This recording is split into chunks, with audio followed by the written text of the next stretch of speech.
अस्सलाम वालेकुम जी। डॉक्टर अकील जावेद आपकी खिदमत में एक दिन एक प्रोग्राम के साथ हाज़िर हूँ। आज का जो हमने टॉपिक रखा है इसमें होम्योपैथिक डॉक्टरों जो स्टूडेंट्स हैं और जो जूनियर डॉक्टर्स हैं इनकी बड़ी डिमांड आई है कि जनाब डॉक्टर साहब आप बराए करम फ़ीवर पे हमें कोई अंडरस्टैंडिंग हमारी क्लियर नहीं है उसको क्लियर कर दें और इस पर एक प्रोग्राम कर दें। हालांकि फ़ीवर बहुत ही आसान मैनेजमेंट है होम्योपैथी में। जब आप ये वीडियो देखेंगे या उसको सुनेंगे ऑडियो को तो आप इस काबिल हो जाएंगे कि सिर्फ 2 खुराकों से, again telling you, only 2 doses will settle your patients fever इंशाल्लाह। बस गौर से आपने ये वीडियो देखनी है और सुननी है। बेसिकली फ़ीवर क्या चीज़ है? फ़ीवर या बुखार ये बज़ाते ख़ुद कोई बीमारी नहीं है। ये जिस्म में एक रिएक्शन होता है जो किसी इन्फेक्शन के अगेंस्ट जिस्म में खड़ा होता है। जिस्म में एक ऐसी क़ुव्वत होती है जिसमें होम्योपैथ उसको क़ुव्वत हयात बोलते हैं या वाइटल फोर्स बोलते हैं, और जो एलोपैथ हमारे भाई हैं उसको इम्यूनिटी बोलते हैं या रेजिस्टेंस पावर बोलते हैं। तो जब वो रेजिस्टेंस पावर, इम्यूनिटी या क़ुव्वत हयात या वाइटल फोर्स एक्टिव होती है, जैसे ही कोई अटैक होता है किसी वायरल इन्फेक्शन का या किसी भी चीज़ का, उससे जिस्म का जो डिफेंस मैकेनिज़्म है ये एक्टिव हो जाता है। वो जब एक्टिव होता है तो वो हीट महसूस होती है, उसको हम बुखार कहते हैं। तो बुखार बजाते ख़ुद कोई बीमारी नहीं है, ये बीमारी के अगेंस्ट जिस्म का रिएक्शन है, ये चीज़ याद रखिएगा। ये तो होगी मतलब एक बुखार की केमिस्ट्री की ये क्या चीज़ है। अब आते हैं वजूहात की तरफ। वजूहात में वायरल इन्फेक्शन हो सकता है, बिल्कुल उससे बुखार हो सकता है। इसके अलावा सीजनल प्रॉब्लम हो सकता है, मलेरिया हो सकता है, बैक्टीरियल इन्फेक्शन हो सकता है, फूड पॉइजनिंग से भी बुखार हो सकता है। बाज़ औक़ात ख़राब खाना खाने से फूड पॉइजनिंग हो जाती है, उससे बुखार हो जाता है। सन बर्न, सारा दिन धूप में फिरते रहे और जो सन की हीट है वो पड़ती है, वो भी बुखार का खैमा बन सकती है। अगर जिस्म में कोई ट्यूमर है उसकी इन्फ्लेमेशन या सोजस की वजह से बुखार हो सकता है, क्योंकि जिस्म अल्टीमेटली रिएक्ट करेगा। डायबिटीज़ के मरीज़ों में अक्सर बुखार रहता है, तो जो शुगर के मरीज़ हैं उनमें भी जिस्म रिएक्ट करता है, तो वो बुखार की सूरत में सामने आ रहा होता है। इसके अलावा लीवर प्रॉब्लम्स या किडनी प्रॉब्लम्स हों तो उनमें भी बुखार आ सकता है। इसके अलावा अगर आप कोई मेडिसिन ऐसी यूज़ करते हैं तो वो भी बुखार का पेश खेमा बन सकती है। ये होगी जी वजूहात जिनकी वजह से बुखार हो सकते हैं। अब आते हैं जी होम्योपैथिक मैनेजमेंट की तरफ कि इसका होम्योपैथिक इलाज क्या है। मैं दोबारा आपको बता रहा हूँ, आपने ये वीडियो गौर से सुननी है। 11 के करीब मैं आपको मेडिसिन बताऊँगा, हर मेडिसिन के साथ उसकी पोटेंसी और उसकी 2-4 सिम्टम्स बताऊँगा। अगर आप वो सिम्टम्स मैच कर लें पेशेंट के साथ, इंशाल्लाह जैसे ही आप 2 खुराकें देंगे, वो भले घंटे के वक्फे से दे दें, 2 घंटे के वक्फे से दे दें, इंशाल्लाह ताला बुखार का नामो निशान नहीं रहेगा। पहली मेडिसिन है जी एकोनाइट। एकोनाइट की 1-2 सिम्टम्स हैं। इसमें एक तो प्यास बहुत ज़्यादा लगती है, रेस्टलेसनेस और एंग्जाइटी इसकी की सिम्टम है। तो अगर ये हो तो एकोनाइट बेहतरीन मेडिसिन बनती है किसी भी बुखार के लिए। इसलिए इसके अलावा कोल्ड एक्सपोजर, एकदम आपको कहते हैं ठंड लग जाना, कोल्ड एक्सपोजर हो, ठंडी हवा लग जाना, उससे अगर बुखार हो तो आप एकोनाइट की 2 डोजेज़ दीजिए, इंशाल्लाह ताला बुखार का नामो निशान नहीं रहेगा।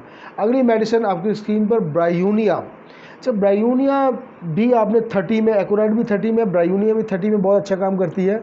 अच्छा, ब्रायूनिया में भी थर्स होती है, मौजूद होती है, बॉडी एक बहुत मौजूद होता है। ब्रायूनिया की एक प्रॉपर्टी है, इसमें ड्राइनेस, ज़ुबान आपकी जो है वो गीली नहीं होती, ड्राई हो जाती है, होंठ ड्राई हो जाते हैं। तो ऐसी सिचुएशन में तो आपने ब्रायूनिया को हमेशा याद रखना है। नक्सवामिका आपको पता है कुचले से ये मेडिसिन बनती है। ऊपर जो मैंने 2 दवाएँ आपको बताई, एकोनाइट और ब्रायूनिया, ये प्लांट किंगडम यानी कि पौधों से बनती हैं।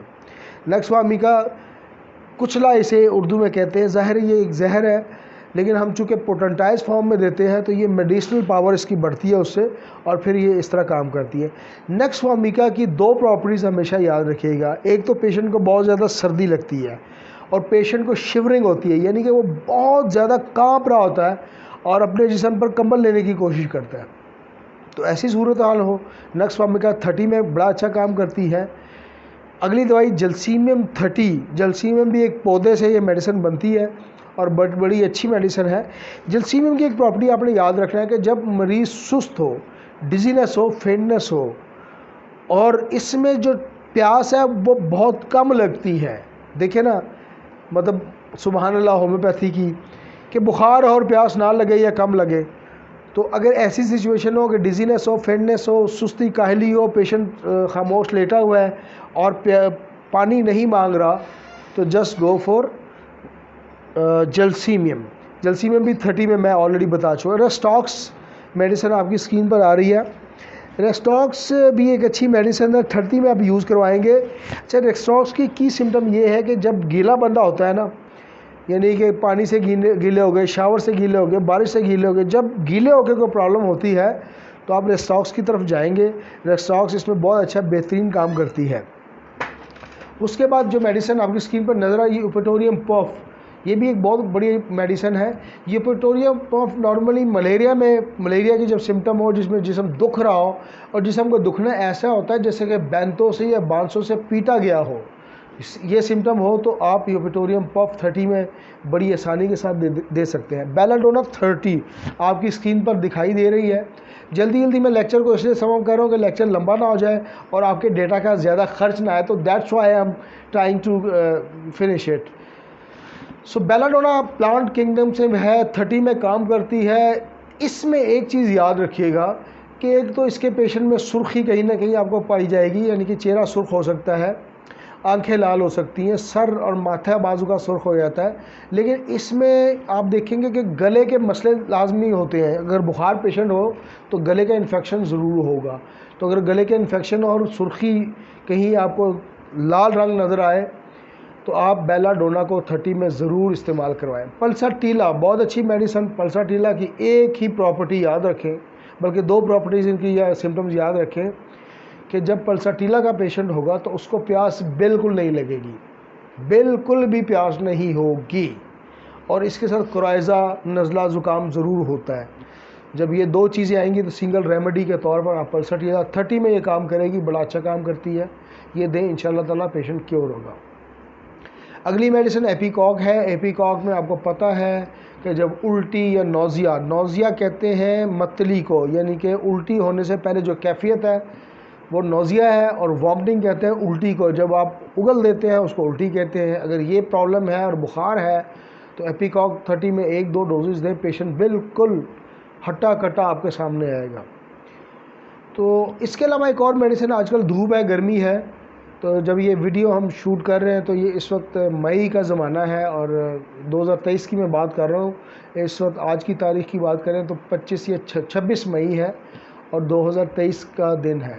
तो गर्मी की वजह से, सूरज की शुआओं की वजह से, सूरज की तपश की वजह से अगर कोई प्रॉब्लम हो तो कुछ नहीं करना। आपने ग्लूटामाइन 30 में 2 खुराकें, मतलब अभी एक खुराक दे दें और घंटे बाद एक खुराक दे दें। पेशेंट का फ्लू की बात करें, फीवर बिल्कुल 100% ओके हो जाएगा।